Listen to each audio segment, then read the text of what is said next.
de casa, dá licença que eu tô chegando. Hoje eu vou contar para vocês a história da fogueira de São João. Diz o povo que Maria, a mãe de Jesus, era muito amiga de Isabel. Elas moravam assim, um perto, longe. Era perto porque dava para ver a casa de uma da casa da outra.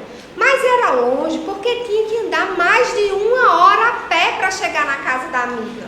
Pois bem, aconteceu que Isabel estava grávida e Maria queria muito ajudá-la. Sua barriga estava assim, bem grande.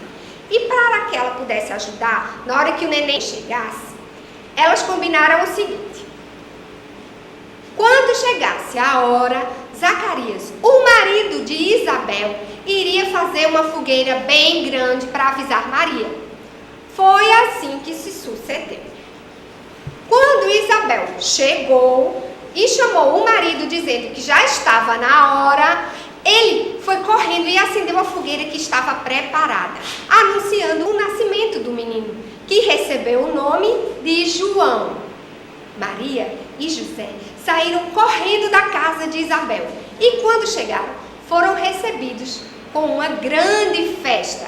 Tinha canjica, pamonha, milho verde. E em volta da fogueira, eles dançaram uma quadrilha bem animada. Sanfoneiro, puxa o fole!